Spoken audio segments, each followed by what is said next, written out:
Hey guys, Brian Goes Blue. And Coco too. Taking him into another movie trip review vlog for you tonight. And tonight, we're going to be seeing Michael Keaton. The Flash. I don't know why I did all the karate moves. I just said Michael Keaton because, you know. I know. That's why everybody's going. Yeah, right? So yeah, The Flash. Ezra Miller, yeah, a little controversial in the news, but... You know, I don't even know what happened. I don't even care. Don't care. All I know is I loved him in The Perks of Being a Wallflower and Secret to Dumbledore. Yeah. Or Crimes of Grindelwald. He was in both. Yeah, he was in both, yeah. So, you know, don't care. So yeah, we'll see some... hopefully there's a lot of action in here, and hopefully there's a good amount of comedy. There should be. Seems like there's going to be some sadness, too. Yeah. Some parent stuff. What I've heard is that this movie goes by pretty fast, even though it's 2.5 hours. So it's got a lengthy runtime, but yeah, if you keep us interested, we'll be able to, you know, go through it fine. And it's a late one, guys. It's almost 10 o'clock. Yeah, almost 10 o'clock. And that's the time of our movie.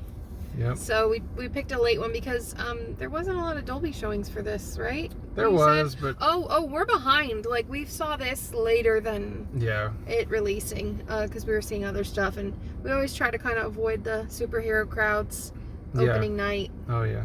Opening weekend. The first weekend, yeah. Yeah. It's always tough. It's really hard to find a seat in the Dolby whenever it's, you know, opening weekend, especially in Tampa where we live in this area. Yeah. So... yeah, we just avoided crowds, and people are saying that this movie bombed in theaters this weekend, but every showing that I was looking at, it was pretty much sold out in our theater. So it might have just bombed elsewhere, but in our area, it really wasn't bombing.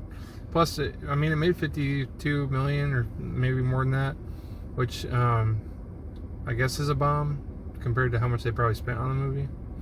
But they probably spent 52 million just getting Michael Keaton back in the Batman suit. Yeah. He had to squeeze it all back in there. I think Ben Affleck Batman is in this movie too. I think it's just like kind of it kind of reminds me of like No Way Home and the whole like, I was just gonna say the whole bringing Spider-Man them all thing. together, yeah. But yeah. So Flash. I don't really know too much about the Flash. I know the Flash was a TV series on the CW, and that was a popular series. But it wasn't Ezra Miller playing him. No. So this is the first time in the DC EU, I guess, is what they call it, and that they put the Flash in there at all, and so they'll probably incorporate him more in the future with more of their movies. But yeah, we're gonna go in there right now and just check it out for what it is and let you guys know what we think about it. Speaking of the Flash, all these lamp posts in the parking lot are flashing. Like those lights are literally flashing. Yeah, flickering, huge. Oh man. Yeah. So. All right, let's get in there. Yep. All right, guys, we're walking up to the good old AC, which is ironic because the AC is out in our apartment complex right now. No, just our apartment. Oh, just our apartment. Yeah. Just us. Just us. So, hopefully they have some AC in here without the M here, and then the A is kind of messed up too. Hey, maybe we can just stay the night here in the Dolby seats. Yeah, maybe we can stay in the Dolby seat. We can recline and take a nap and take a little tiger snooze. We're A-listers, so we are A-listers. Yep. So, all right, we'll check it out. Just got out from seeing the Flash. All right. We'll be talking in a second. And we're back in the car. Yes, we are. So yeah. Oh, and earlier I did say that the Flash hasn't had his own movie yet or whatever. But I forgot that Ezra Miller did play the Flash like in Justice League and Batman and Superman and all that stuff. So, which we haven't seen any of that stuff. So, no. We're really late to the game when it comes to like the DC stuff. So we just kind of went up and saw the Flash with open. You know, kind of like going up in mind, and had a lot of fun with it. Yeah, me too. Yeah. So basically, you got the character Barry and his. You know, he like kind of. I don't know. He lost his mom, and his father is you know, in prison for it and everything, and they have a trial going on about his father, because his father really didn't commit the crime, or did he? We don't know. Yeah, I don't know. Okay. Yeah. So I don't know. And he just kind of tries to go back in time and you know, correct that, and then all sorts of stuff happens, and yeah, it just kind of spirals out of control from there. Mm-hmm. I don't know how loose of a plot that was, but yeah.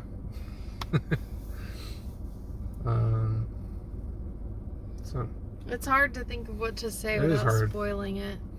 Well, you see in the trailer and the previews that there are two of him, so there's obviously a tear in the time. Yeah. And we kind of get like a multiverse type situation where he's with himself, goes into the past, and he's bringing himself along for the ride and trying to explain things and not spoil things, and not...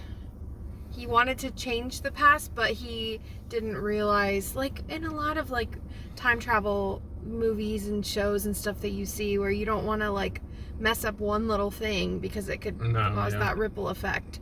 And he didn't realize that one little thing was going to affect a lot of other things, which leads us to seeing a bunch of a lot of cameos in this movie that we won't spoil, that were like, some were laughable, some were awesome. Yeah. He's got, you know, Michael Keaton as his, like, when he's in the past, that's his Batman. Mm-hmm. And I think that was really cool. That was an awesome, cool bringing him back moment to see our Batman. Mm-hmm. But yeah, this movie had a lot of heart, and it was really funny. Oh, that's not what I was gonna say. You're okay. A lot of heart. I was gonna say it was really like deep and sad. It was. I was like sobbing. If you can relate to it, it's really deep and sad. Or if you know, have a little bit of empathy and you can understand why this character is trying to do what he's trying to do. He's just very sad. We're not on the same wavelength right now. You're good. You're like very funny. Oh, I was just thinking of his laugh that I can't get out of my head. Oh God, the whole like we'll call it the first act of the movie, was so fun.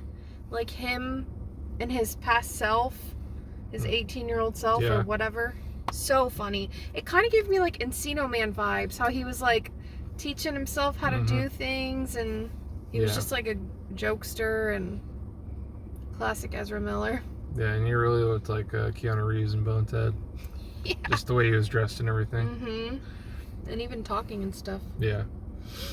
But, yeah, I knew this one was going to hit kind of hard and heavy, and maybe people aren't going to like it. I don't know. I really enjoyed it a lot for everything that it was. It was fun. It had a lot of action.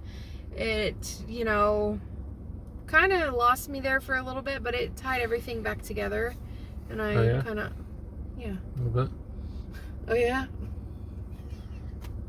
Did it lose? Were you kind of confused on some parts? Like, wait, why is that happening? But then it's like, oh, okay. Yeah, well, only because we didn't see a lot of the other movies, I think. Yeah, that's true. There was some baby stuff in the opening scene. We won't spoil that at all, but what the F? With the baby stuff. She was freaking out about the baby stuff. It was. I can't believe that they like took it as far as they did. They took it kind of far. But he was also, without spoiling, he was also just using the tools that he had to do what he did. Yeah. With the babies. But I was like, oh, that's kind of controversial. There's a baby in the microwave. Oh my goodness. Yep, that happened. But it's CGI, so, yeah. Which, speaking of, I found myself a little distracted with the deep fake, with the AI, the CGI, of like him next to himself.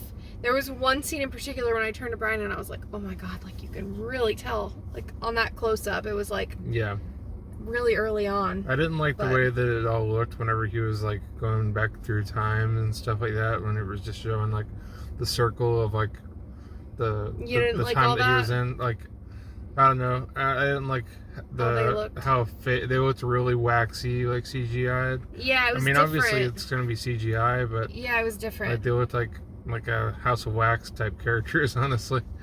You know? I know what you mean. Yeah. They were very like glowy and yeah. Yeah. Yeah. What's his name from Office Space? Who plays his dad? Ron Livingston. That was hard seeing him in a serious role. Yeah.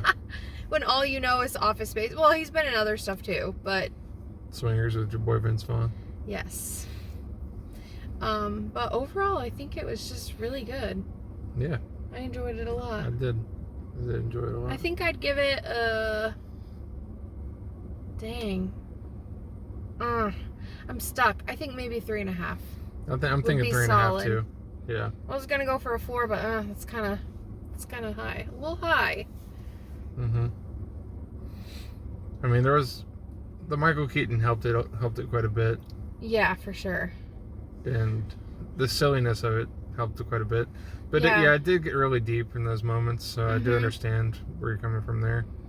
I wish I had more of a connection with the Superman stuff. I really didn't.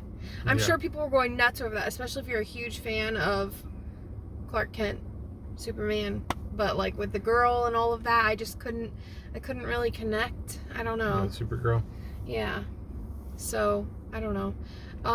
The music I thought was really good. There were some parts where like the music was that song from Clueless, that classic "We Are Young."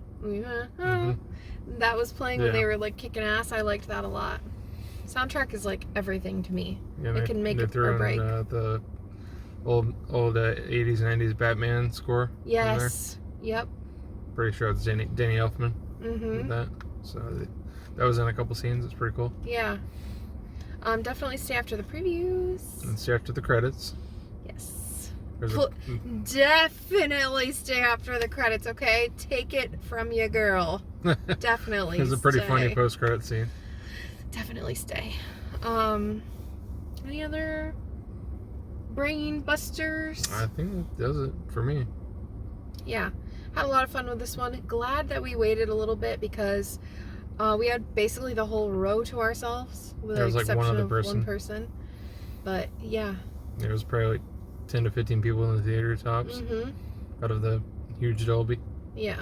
And then they were like locking the doors as we were leaving. Yeah. It's now 1. Yeah.